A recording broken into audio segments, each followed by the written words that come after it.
আমরা কোনো রুগী লিয়ে যাইতে পারি না, কোনো রুগী রাস্তাত পড়ে মরে যাবো। কষাই বেদ থেকে ধরে একটা দক্ষিণখান পর্যন্ত একটা লোক মনে করেন ঠিকভাবে যাইতে পারে না। এই দোকানদারটি কি করে খাইব? জনগণ দিয়ে এমপি সাহেব, এই জনগণ দিয়েই তো কাউন্সিলর, আজকে কমিশনার হয়েছে, আজকে ৮-৯ মাস। আমরা যে এই দোকানদাররা যে এত ক্ষতিগ্রস্ত আছি, কেউ তো আসে না।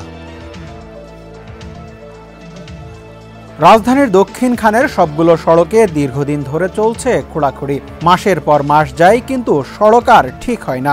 এলাকার সবগুলো সড়কই এখন অচল। অবস্থা এতটাই বেগতিক যে মুমূর্ষু রোগীকে নিয়ে অ্যাম্বুলেন্স চলাচলের পথটাও খোলা নেই। এতে করে অতিষ্ঠ হয়ে পড়েছেন এলাকাবাসী। কোনো রুগী লিয়ে যাইতে না, জায়গায় জায়গায় মেডিকেলে যাই, কোনো রুগী লিয়ে যাইতে না। পরশুদিন রাত্রে 3টা বাজে যাইবার সময় মনে করেন না বলে আমরা এই জায়গাটা এই ঘুরে গেছি। কালকে একটা রুগী নিচ্ছি আমি এই হুমান পানি ভেঙ্গা, পরে কুলকেরা রুগী নিচ্ছি, ডেলিভারি রুগী। আমরা কোনো রুগী লিয়ে যাইতে পারি না, কোনো রুগী রাস্তাত পড়ে মরে যাবো। এর আগে একটা রুগী ঢাকা মেডিকেলে পাঠাইছি। এটা হলো আমি 3 দিন আগে, বরিশালের একটা রুগী ওই 4 তলায় থাকে, ওইটা আমি 3 দিন আগে পাঠাইছি, আরএমসিতে নিয়েছি, তারপরে ঢাকা মেডিকেলে পাঠাইছি। এমন করে ওই এই রাস্তার লাগে এমন দুর্ভুক্ত। আমগো কোম্পানিতে কাজ করি, অনলাইন ডেলিভারি। যখন কাস্টমার অর্ডার করে এটা আমাকে সাবমিট করতে হয় কাস্টমারের হাতে, কাস্টমারের বাসায় গিয়ে। কিন্তু রাস্তার যে সমস্যা, আমি সাইকেল চালাইতে পারি না, অনেক সময় সাইকেল ঘাড়ে করে নিতে হয়। কি পরিমাণ সাইকেল নষ্ট হয়, যে হ্যাসেল হয়। আমার অনেক সময় মানে ডিউটি ঠিকমতো যে করব, একটা যে থাকে ইনকাম সোর্স, এটা আমার দিন দিন স্লো হচ্ছে, আমার পরিবারটা ধ্বংস হয়ে যাচ্ছে। আমাদের এই রাস্তার কাজ অলরেডি 6 মাস চলে গেছে গা, কোনো কাজের কোনো কিছুই দেখতেছি না। একদিন কাজ করলে 1 সপ্তাহ বন্ধ রাখে। আর আমাদের বাচ্চা কাচ্চা তো স্কুলে যাইতে পারতেছে না। দুর্ঘটনা, সবসময় দুর্ঘটনা ঘটে। সপ্তাহের ভিতরে 2-4 জন পানির ভিতরে পড়ে। কষাই বেদ থেকে ধরে একটা দক্ষিণখান পর্যন্ত একটা লোক মনে করেন ঠিকভাবে যাইতে পারে না। একটা রুগী মনে করেন একটা মেডিকেল মনে করেন নিয়ে যাইতে পারে না। হঠাৎ করে কালকে মনে করেন একটা ডেলিভারি মহিলা মনে করেন হবে গা, সেই মহিলা গেছি গতর মধ্যে পইরা মারা গেছে কালকে। আর বিশেষ করে কোনো আগুন যদি এলাকাতে লাগে, ফায়ার সার্ভিস আসার মতো কোনো মানে ওই ধরনের কোনো ব্যবস্থা নেই। আর বিশেষ করে বৃষ্টি যখন বেশি হয় তখন হাঁটা চলা অনেক কষ্ট হয়। এদিকে সবগুলো রাস্তা একবারে কাটছে।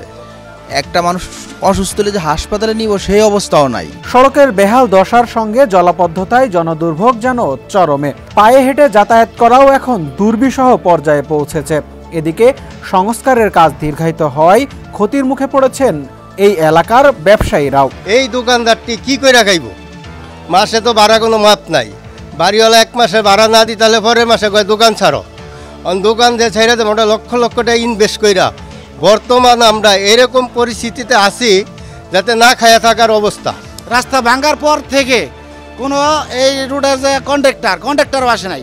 আর যারা এখানে প্রতিনিধি যারা রাইখা দিয়েছে লোকজন, ওনাদেরকে জিজ্ঞাসা যে আমরা কি করবো, আমরা তো ডিউটিতে আছি, ওনাদের ডিউটি পালন করে যাইতেছে। আর আমরা যারা দোকানদার আছি, তাহলে আমাদের লক্ষ লক্ষ টাকা ঋণ হয়ে যাইতেছে। এত টাকা দোকান ভাড়া, এই দোকান ভাড়া দিব কোথা থেকে? এই বাড়িওয়ালারা কোনো পদক্ষেপ নিচ্ছে না। আমাদের কাছে এমপি, আমরা সব নিশ্চিন্তে আছি রাস্তাটা দ্রুত কাজ হয়ে যাবো, যাতে আমাদের এমপি সাহেব আছে, কাউন্সিলর এলাকার কাছের, আমাদের হইব কাজ। কেউ তো তখন কি করে নাইসা। যদি মানুষ এই যে সাধারণ জনগণ দিয়ে এমপি সাহেব, এই জনগণ দিয়েই তো কাউন্সিলর, আজকে কমিশনার হয়েছে, আজকে 8-9 মাস। আমরা যে এই দোকানদাররা যে এত ক্ষতিগ্রস্ত আছি, কেউ তো আসে না। দুর্ভোগের বিষয়ে জানতে চাইলে 49 নম্বর ওয়ার্ড কাউন্সিলর জানান, কিভাবে দ্রুত সময়ের মধ্যে সড়ক সংস্কার কাজ শেষ করা যায় সে বিষয়ে সিটি কর্পোরেশনকে তাগিদ দেওয়া হচ্ছে। ইমিডিয়েট আমরা চেষ্টা করছি খুব দ্রুততার সহিত এই কাজটুকু কীভাবে সমাধান করা যায়। আর বৃষ্টি স্নাত রাস্তা বা এই যে কার্যক্রম চালানো মানে এই ইসের মধ্যে এটা একটু কঠিন, যারা ঠিকাদার কাজ করছে এটা একটু কঠিন। আর জলাবদ্ধতা আশা রাখি খুব অচিরেই দূরীভূত হবে।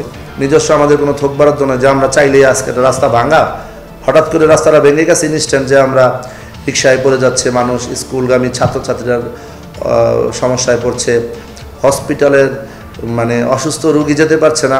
আমরা যে ইনস্ট্যান্ট কোনো ব্যবস্থা নিব, আমাদের জন্য কোনো বরাদ্দ নাই। আমরা ওয়ার্ড কাউন্সিলররা মানে একটা দন্তহীন বাঘের মতো। ঠিকাদারদের কাজের অবহেলা বিষয়ে জানতে চাইলে এই জনপ্রতিনিধি বলেন, সব সংস্থাকে সমস্যা সমাধানে পদক্ষেপ নিতে হবে। আমরা সর্বোচ্চ আস্থা রেখেছিলাম যে বাংলাদেশ আর্মিকে যখন হস্তান্তর করা হলো, যে মানুষের একটা বিশ্বাস ছিল যে বাংলাদেশ আর্মি যেহেতু দায়িত্ব নিয়েছে, খুব দ্রুত এবং মানে সুন্দরভাবে কাজটুকু সমাধান হবে। মানুষের যে কাঙ্ক্ষিত চাহিদা, সেই কাঙ্ক্ষিত চাহিদাটুকু আসলে পূরণ হচ্ছে না। কাঙ্ক্ষিত চাহিদা পূরণ হওয়ার জন্য আরও বেশি সচেষ্ট হওয়া লাগবে সংশ্লিষ্ট সবাইকে। খানাখন্দ, জলাবদ্ধতা, ময়লা, দুর্গন্ধযুক্ত এই সড়কটি দেশের প্রত্যন্ত কোনো অঞ্চলের সড়ক নয়, এটি খোদ রাজধানীর দক্ষিণখানের চিত্র। এলাকাবাসী বলছেন দ্রুত সময়ের মধ্যে যেন এই সড়কটি ঠিক করে তাদেরকে এই ভোগান্তি থেকে রেহাই দেওয়া হয়।